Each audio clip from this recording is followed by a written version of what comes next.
붙드시는 그 사랑, 그 어느 누가 난 주와 같으리. 주를 향해 나는 여셨네. 날 붙드시는 그 사랑, 그 어느 누가 난 주와 같으리. 주를 향해 나는 여셨네. 날 붙드시는 그 사랑, 그 어느 누가 난 주와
주가 주신 심장으로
생각에도 오소서 나의 두 눈에도 오소서 나의 두 귀에도 나의 입술 위에 오소서 언제든지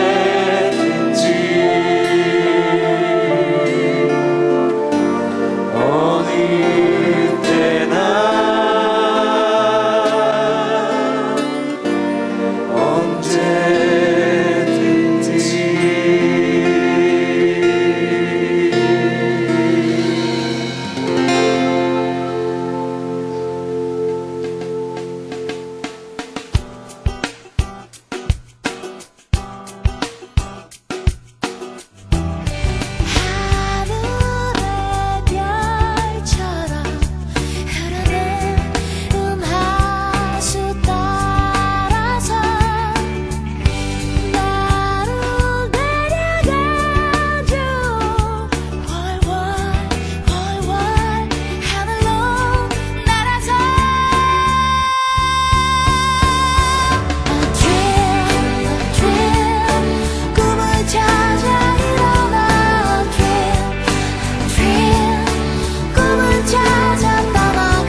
계속해서 저희가 꿈에 대한 주제를 가지고 하나님의 말씀을 살펴보고 있는데요. 여러분 혹시 그 외국 사람이 그런 분들 만나셨을 거예요. 외국 사람이 그 우리나라에서 오랫동안 생활을 하다 보면 어떤 변화가 뭐 크고 작은 변화들이 있겠지만 구체적으로 우리나라에서 오랫동안 생활을 한 외국 사람들에게 나타나는 변화 어떤 게 있을까요? 혹시 여러분들 가운데 그걸 직접 경험하신 분들 계시다면 어떤 변화가 있다고 느껴지시나요? 일부 예배 때는 우리 꼬마 창영이가 아주 멋진 대답을 해줬는데 여러분 혹시 말씀해 주실 수 있는 분, 외국 사람이 우리나라에서 오랫동안 생활을 했을 때 모르세요? 아무도 안 계세요? 그러실 것 같아서 제가 인터넷에서 찾아봤어요. 어떤 변화가 있는지. 인터넷에 정말 그런 글이 있더라고요. 근데 한 4, 50까지는 되는 것 같은데 그걸 다 뭐 일일이 말씀드릴 시간은 없기 때문에 한 몇 가지만, 한 10가지 정도만 제가 말씀드릴게요. 미국 사람이 우리나라에 오래 살았을 때의 변화, 그 중에 하나, 사람들한테 자꾸 빨리빨리를 외치게 될 때 이제 그런 변화가 나타난다고 합니다. 또 어떤 변화가 있냐면 다음 것들을 모두 갖고 있을 때, 모기 스프레이, 모기 스모크 코일, 모기 망, 이 세 가지를 다 갖고 있으면 한국에서 오랫동안 생활을 한 거라고 합니다. 전화로 음식을 주문하고 집 위치를 설명할 수 있게 되었을 때, 또 네 번째로 또 하나는 즐겨보는 한국 드라마가 생겼을 때, 4층에 내리는 게 왠지 무서워지기 시작할 때, 사람들이 집에 신발을 신고 들어오는 걸 보고 까무러칠 때, 번데기 냄새가 그리울 때, 또 하나 있어요. 앞차가 움직이지 않아 경적을 자꾸 울려댈 때 말이죠. 또 친구가 놀러와서, 이것도 재밌더라고요. 주방 테이블에 놓여있는 화장지를 보고 놀랐는데 뭐가 놀랍냐고 되물을 때, 그게 왜 놀랍냐는 얘기죠. 맥주 안주로 과일을 먹게 되었을 때, 이것도 뭐 변화라고 하는데요. 저는 사실 뭐 이 외에도 기타 등등 여러 가지 우리가 그 어떤 것들을 더 추가할 수 있겠죠. 그렇죠? 근데 저는 개인적으로 그런 것 같아요. 저희 어머님도 이제 미국 분이시잖아요. 그래서 저희 어머님을 보면서 이 자리에 안 계시기 때문에 조금 죄송하기는 하지만, 미국 사람이 우리나라에서 오랫동안 생활을 했을 때 나타나는 어떤 현상, 변화 중에 하나는 제가 볼 때는, 제가 적어도 우리 어머님을 이렇게 가까이서 보면서 어떤 변화가 일어났을까, 뭐 여러 가지 다른 것도 있을 수 있지만 적어도 한 가지 특별히 제 어떤 인상에 남는 한 가지가 있다면, 욕을 자연스럽게 할 때, 욕을. 정말 그렇거든요. 저희 어머님이 좀 부끄러운 고백이기도 하지만 우리말로 욕을 이따금씩, 저희 어머님이 장난기가 좀 이렇게 발동하면 정말 못 말리거든요. 그래서 아주 자연스럽게 욕을 하시는 경우도 있어요. 근데 그게 다가 아니라 때로는 정말 미국 사람이 우리나라에서 오랫동안 생활을 하게 되면 욕을 배우기도 하고 욕을 자연스럽게 할 수도 있지만, 저희 어머님의 문제 중에 하나는 그 욕을 아주 자연스럽게 남들에게 또 가르치기도 한다는 사실이거든요. 안 믿겨지시죠? 근데 정말 제 조카가 있는데 리디아라는, 우리말로 우리식으로 표현하면 루디아가 되겠죠. 성경 이름인데 루디아라는 아이가 있어요. 그러니까 근데 할머니가 이제 그 손녀딸한테 욕을 가르치는 거예요. 그래서 제가 이런 얘기를 정말 예배 중에 해도 되는지 모르겠는데, 그래서 어머님이 이제 그 장난기 때문에 이제 그러시는 것 같은데, 이 아이가 우리 말을 잘 못해요. 미국에서 태어났고 계속해서 그 영어권에서 생활을 하다 보니까 저희 누나네 딸인데, 근데 큰 아이인데 어쨌든 얘는 언어에도 관심이 많기 때문에 뭐 불어도 능숙하고 영어도 잘하고 뭐 다른 언어에도 관심이 있고 우리 말에도 관심이 있는데, 이제 알아듣는 건 어느 정도 알아듣는데 이 표현에 좀 약해요. 그러니까 발음도 뭐 하게 되면 좀 엉터리고 제대로 자기 마음대로 나오는 게 아니죠. 근데 저희 어머님이 이제 뭐 할아버지가 오거나 뭐 누가 한국 사람을 만나게 되거나 뭐 동네에 누가 오게 되면은 그래도 네가 몇 마디 한국말은 할 수 있어야 되니까 내가 한마디 가르쳐 줄 테니까 그 사람이 너한테 한국말로 말을 걸게 되면은 이렇게 한번 답을 말해봐. 근데 그 어머님이 가르쳐 준 그 말이 무슨 말인지 여러분 궁금하시죠? 어떤 말이냐면 병신 육갑하네예요. 그래서 정말 할아버지가 이번에도 그 아이를 만나가지고 야, 너 그래서 여름방학 동안 뭐 하고 지내니? 병신 육갑하네.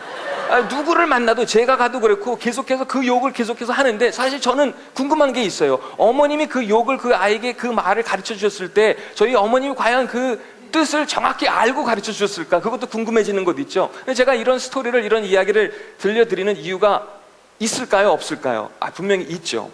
이런 말씀을 제가 드리는 이유는 우리나라에 오래 산다고 해서 그 사람이 갑자기 어떤 나라의 사람이든 미국 사람이든 뭐 중국 사람이든 뭐 캐나다 사람이든 뭐 누구든 그 사람이 어느 날 갑자기 한국 사람이 되는 건 아닙니다. 그렇죠? 그 사람이 우리 말을 아주 능숙하게 배우고 우리 말을 아주 유창하게 할 줄 알고 심지어는 욕까지 배우고 할 수 있고 남들에게 가르쳐 줄 수 있는 그러한 수준까지 뭐 도달한다고 하더라도 그 사람이 어느 날 아침에 갑자기 한국 사람이 되는 건 아니에요. 우리 어머님 같은 경우는 한국에서 40년 넘게 생활을 하셨지만 그래도 한국 사람이 되지는 않습니다. 우리가 하나님의 사람이 되는 것도 또 하나님 나라의 꿈을 갖는 것도 마찬가지가 아닐까 싶어요. 그렇죠? 내가 오랜 동안 교회 생활을 한다고 해서 어느 날 갑자기 내가 그리스도인이 되는 것도 아니죠. 내가 정말 오랫동안 교회를 출석하고 예배를 참여한다고 해서 내가 성숙한 그리스도인이 어느 날 갑자기 되는 것도 아닙니다. 내가 오랫동안 교회를 다녔기 때문에 하나님 나라의 꿈을 갖게 되는 것도 아니죠. 지난주부터 저희가 그러한 꿈에 대한 이야기를 함께 나누고 또 함께 생각했습니다. 그것이 내가 갖고 있는 꿈이 정말 하나님께서 나에게 주신 말씀을 통해서, 성령을 통해서 나에게 주신 비전이라고 말할 수 있는지, 아니면 내 개인적인 야망인지. 오늘도 어쩌면 그 주제가, 이 내용이 크게 다르지 않습니다. 내가 갖고 있는 그 꿈이 어쩌면 단순히 내 왕국, 나의 왕국 건설을 위한 꿈인지, 아니면 정말 진정으로 하나님 나라를 위한, 나를 위한 것이 아니라, 나만의 유익이나 만족을 위한 것이 아니라 하나님 나라를 위한, 왕국 하나님 나라를 위한 꿈인지, 이런 질문을 우리가 스스로에게 던져볼 수 있는 그러한 시간이 되었으면 좋겠습니다. 제가 아는 어느 선배가 최근에 이런 말을 한 적이 있습니다. 37년 동안 교회를 다녔지만 여전히 참된 그리스도인으로서의 신앙생활이 뭔지 모르겠다는 겁니다. 솔직한 고백이죠. 그렇죠? 37년 동안 교회를 다녔어요. 오랜 동안 교회를 다녔어요. 하지만 여전히 아직도 참된 그리스도인으로서의 신앙생활이 뭔지 감이 잡히지 않는다는 겁니다. 한편으로는 그분의 그 솔직함에 도전이 되고 또 감동을 받기도 하면서, 또 한편으로는 안타까운 것 있죠. 제가 아는 선배거든요. 37년 동안 교회를 다녔는데 신앙생활이 뭔지 몰라요. 만약에 누군가가 여러분에게 묻는다면, 그런 질문을 던진다면, 아무개님, 신앙생활이 뭡니까?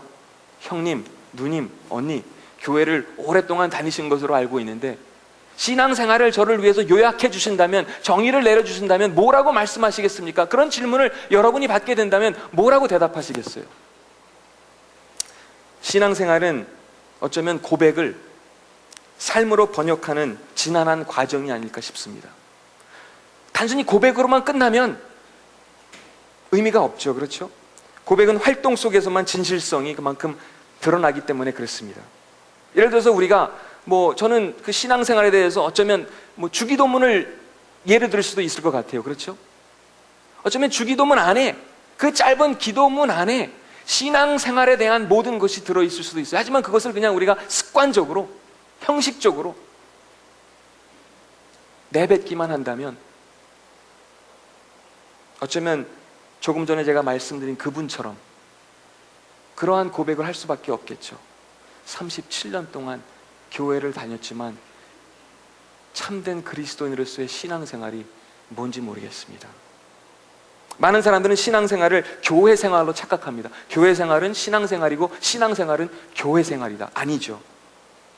신앙생활은 결코 교회 생활만이 아닙니다. 무엇보다 신앙생활은 우리가 살아가는 모든 현장에서, 모든 삶의 현장에서, 모든 삶의 영역에서 하나님께서 하나님 되심을, 예수 그리스도께서 내 삶의 주인 되심을 의미하는 줄 믿으시길 바랍니다. 다시 말씀드리면 그분이 내가 말하는 이 언어의 주인이라는 이야기죠. 내 모든 자녀들을 포함한, 부모님을 포함한, 형제들을 포함한 내 모든 관계에 있어서 그분이 내 삶의 주인 되신다는 이야기입니다. 나의 물질, 나의 돈, 나의 소유, 마찬가지죠. 심지어는 나의 꿈, 그분이 내 꿈에, 내가 가지고 있는 그 소망의 그 꿈에 그분이 주인 되신다는 고백을 할 수 있는 것이 참된 신앙 생활인 줄 믿습니다. 오늘 본문 함께 나누시게 될 그 본문의 내용은 출애굽기 5장 말씀인데요, 한 절씩 같이 교독하면서 읽도록 하겠습니다. 제가 먼저 출애굽기 5장 14절 말씀 읽을게요. 여러분이 15절 이렇게 한 절씩 교독하시겠습니다. 23절까지, 그러니까 5장 마지막 절까지 같이 그렇게 읽도록 하겠습니다. 여러분 들어오실 때 받으신 그 프로그램 순서지 안에도 본문 말씀이 있고요, 또 화면으로도 준비되어 있는 걸로 알고 있습니다. 제가 14절 먼저 읽겠습니다. 파라오의 노예 감독들은 이스라엘 사람들 중에서 작업 반장을 뽑았습니다.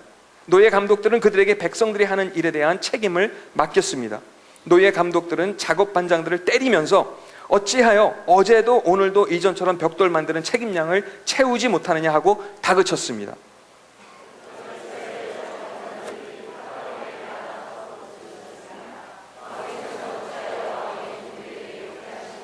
어찌하여 집도 주지 않으면서 벽돌을 만들라고 하십니까? 보십시오, 왕의 종들은 얻어맞고 있습니다. 그러나 잘못은 왕의 백성에게 있습니다.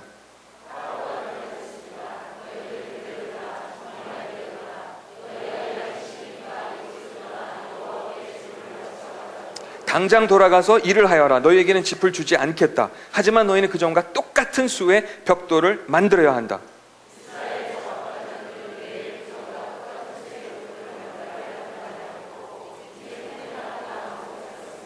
그들은 파라오를 만나고 돌아가는 길에 모세와 아론을 만났습니다. 모세와 아론은 그들을 기다리고 있었습니다.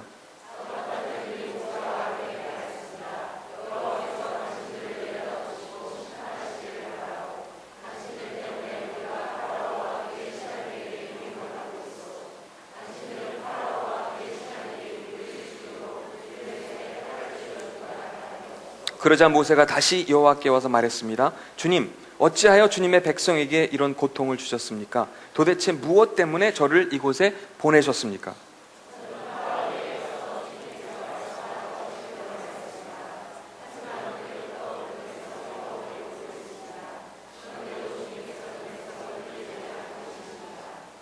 여러분, 본문의 배경을, 이 스토리를 잘 기억해 주시면 좋겠어요. 근데 우리가 이 이야기의 내용을, 짧은 내용이었지만 사람들의 어떤 기대가 무너지는 것을 우리가 볼 수 있죠. 광야에서, 광야 한복판에서 저들이 갖고 있던 어떤 작은 소망, 모든 기대가 조금씩 무너져 가고 있는 것을 우리는 본문을 통해서 확인할 수 있습니다. 꿈도 없고 비전도 보이질 않아요. 눈앞이 그저 캄캄할 뿐입니다. 그렇죠? 그런 상황 속에 저들이 지금 있기 때문에 불평이 쏟아져 나올 수밖에 없어요. 그렇죠? 저와 여러분의 삶 속에서 우리의 기대가, 우리의 꿈이 무너지는 경우는, 그런 순간은 언제입니까? 우리 모두에게도 그런 순간들이 찾아오죠. 하지만 사람의 꿈은 어쩌면 그 사람의 기대가 무너졌을 때 확인할 수 있지 않을까 싶습니다. 그 꿈이 진정으로 하나님께서 주신 또 하나님 나라를 위한 꿈인지, 아니면 내가 그 꿈의 주인인지, 하나님 나라의 꿈을 가졌는지 아니면 자신의 왕국 건설에 대한 꿈을 가졌는지 확인할 수 있는, 가장 빨리 확인할 수 있는 방법 중에 하나는 나의 꿈이 좌절될 때, 내가 가진 그 기대가, 그 소망이 무너질 때 그 꿈의 주인이 누구인지 우리는 확인할 수 있습니다. 대부분의 경우 우리의 기대가 무너졌을 때 우리는 어떻게 반응하죠? 자존심이 상합니다. 그렇죠? 짜증이 나기도 합니다. 누군가를 원망하기도 합니다. 화를 내기도 합니다. 하나님을 원망하기도 합니다. 지금 본문 속의 사람들이 바로 그렇게, 그런 모습을 보여주고 있습니다. 하지만 여러분, 제자는, 하나님의 사람은 언제 만들어지는지 아시죠? 아마도 그렇게 우리의 기대가 무너질 때 하나님의 제자가 만들어지지 않는가 싶습니다. 일이 내 계획대로 진행되지 않을 때, 일이 내 시간표대로 이루어지지 않을 때, 기대가 무너질 때, 바로 그 순간에 그 삶의 자리에서 제자가, 참된 제자가 만들어지고, 바로 그 순간에 하나님 나라의 꿈을 우리가 발견하게 되는 줄 믿습니다. 하나님에 대한 기대가 무너질 때도 있어요. 그렇죠? 자존심 상하고 그렇게 고통받고 있을 때 하나님이 보이질 않습니다. 하나님은 너무나 멀리 있는, 너무나 멀리 계신 존재처럼 느껴지기 쉽습니다. 그런 상황 속에서 우리도 불평할 수 있습니다. 그 자리에서 도망치고 싶고 또 도망칠 수도 있습니다. 아니면 여전히 하나님의 일하심을 보고 하나님의 일하심을, 그분의 능력을 기대할 수도 있습니다. 일이 내 뜻대로 진행되지 않고 내 시간표대로 움직이지 않고 이루어지지 않을지라도 여러분, 하나님을 기대하실 수 있습니까? 우리가 성경을 이렇게 해설하거나 어느 말씀을 읽을 때 그 말씀을 내 삶에 적용하는 그런 과정에 있어서 가장 어려운 숙제 중에 하나는 내가 본문 속으로, 내가 직접, 우리가 그 본문의 세계로 들어가 보는 일이라고 합니다. 그게 쉽지 않다고 합니다. 하지만 그 말씀을 내 삶에 적용하기 위해서는 반드시 필요한 과정이죠. 예를 들어서 우리가 지금 이 말씀을, 출애굽기 5장의 내용을 부분적으로 읽었어요. 그럼 저희가 읽은 이 본문 내용을 배경으로 우리가 들어가 보는 겁니다. 어떤 식으로 우리가 들어가 볼 수 있을까요? 질문을 던질 수 있겠죠. 어떤 질문을 던질 수 있을까요? 이 본문의 이야기 속에서 예를 들면은 내가 이 본문에 나오는, 본문의 배경에 나오는 노예라면 내 심정이, 내 마음이 어떨까? 내가 이 본문의 이야기 속에 나오는 작업 반장이라면 내가 어떤 생각을 지금 갖고 있을까? 아니, 내가 이 본문 속에 리더인 모세라면 지금 나의 심정이 어떨까? 하지만 그 모든 질문들도 중요하지만 어쩌면 더 중요한 질문 한 가지가 남아있다면, 내가 이 본문의 스토리, 이 배경 속에서, 이 상황 속에서 내가 만일 하나님이라면, 이 질문도 우리가 빠뜨려서는 안 되겠죠. 어느 일부 성서학자들은 저희가 읽은 이 본문의 내용이 5장 23절에서 끝나는 게 아니라 원래 6장 1절 내용이 마지막이라고 합니다. 그 내용이 핵심이고 그 내용이 이 스토리의 어떤 의미에서는 결론이라고 합니다. 그래서 제가 6장 1절 말씀을 잠깐 읽어드리겠습니다. 조금 전에 저희가 함께 읽은 그 내용 기억하시죠? 사람들이 계속해서 불평을 하고 있습니다. 그래서 모세도 하나님을 찾아와서 왜 저를 바로에게 보내셨습니까? 일이 진행되지 않습니다. 아니, 오히려 더 어려움을 우리가 겪고 있습니다. 더 난처한 상황을 우리가 만나고 있습니다. 그 상황 속에서, 그 어려움 속에서 모든 사람들의 꿈과 기대가 무너지는 그 자리, 그 한복판에서 하나님이 이제 말씀하십니다. 하나님이 대답하십니다. 어떻게 해요? 6장 1절입니다. 여호와께서 모세에게 말씀하셨습니다. 이제 너는 내가 바로에게 하는 일을 보게 될 것이다. 내가 큰 능력을 보여주면 바라오는 내 백성을 내보낼 것이다. 나의 능력을 보고 바라오는 내 백성을 자기 나라에서 쫓아낼 것이다. 영어 성경의 이 부분을 보면 그냥 이렇게 시작돼요. Now you shall see. Now you shall see. 이제 내가 보게 될 것이다. 뭘요? 하나님의 능력을, 하나님의 손길을, 하나님의 일하심을. 내 기대가 만족되지 않을 때, 내 기대가 무너지는 그 삶의 자리에서 우리는 하나님의 능력을, 하나님의 손길을 볼 수 있어야만 된다는 사실입니다. 그 사람이 하나님 나라의 꿈을 가진 사람이기 때문에 그렇습니다. 모든 기대가 무너지는 것 같은 삶의 자리에서도 하나님의 능력을 믿고 기대할 수 있는 여러분 되시기를 부탁드립니다. 내 삶의 기대가 꺾여도 하나님의 손길을 기대할 수 있는, 하나님의 일하심을 볼 수 있는 저와 여러분 되셨으면 좋겠습니다. 하나님의 나라는 어쩌면 내가 어떻게 사느냐에 달려있죠. 하나님의 나라는 단순히 어떤 공간적인 개념이 아닙니다. 어떤 장소의 개념만이 아닙니다. 그것도 포함되겠지만 성경에서 우리가 찾아볼 수 있는 하나님 나라의 개념은 그것보다는 통치, 다스림, 지배, 하나님께서 다스리시는, 내 삶의 주인 되신다는 그 사실이죠. 그래서 하나님의 나라가 반드시 어떤 미래적인 것만이 아니라 지금 이 순간에도 우리가 살아가는 삶의 현장에서 하나님의 나라가 지금 우리의 삶 가운데 임할 수 있다는 사실입니다. 그렇기 때문에 그분이 내 삶의 모든 영역에 주인 되신다는 고백을 우리가 할 수 있겠죠. 하나님의 나라는 그만큼 내가 어떻게 사느냐에 달려 있습니다. 사람들은 우리가 살아가는 모습을, 교회를 다니고 예수를 고백하는 사람들의 삶의 모습을 지켜보고 있습니다. 그렇죠? 바라보고 있습니다. 어떻게 사는지 궁금해합니다. 그렇기 때문에 우리가 어떻게 사느냐가 너무나 중요합니다. 내가 생존을 위해서 사는지, 오늘을 살면서 나의 출세를 위해서 살고 있는지, 인정받기 위해서, 인기를 위해서 내가 살고 있는지, 아니면 진정 하나님의 나라를 위해서 그분의 마음을 품고 오늘을 살아가고 있는지, 복음을 위해서 살아가고 있는지. 세상은 교회를 지켜보고 있습니다. 정말 하나님 나라의 꿈을 내가 갖고 사는지, 아니면 자신의 왕국 건설에만 관심이 있는지 말이죠. 탐욕의 노예가 되면 자신의 왕국을 이루려는 꿈을 꾸기 쉽습니다. 그렇죠? 이기심의 노예가 되어도 마찬가지입니다. 여러분이 있는 그 삶의 자리에서 하나님이 주시는 꿈을 발견하실 수 있기를 간절히 원합니다.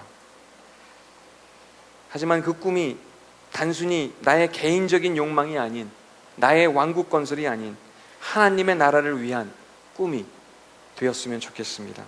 여러분, 사도행전의 말씀 기억하시죠? 성령이 너희에게 임하시면 우리가 권능을 받게 될 것이라고 했습니다.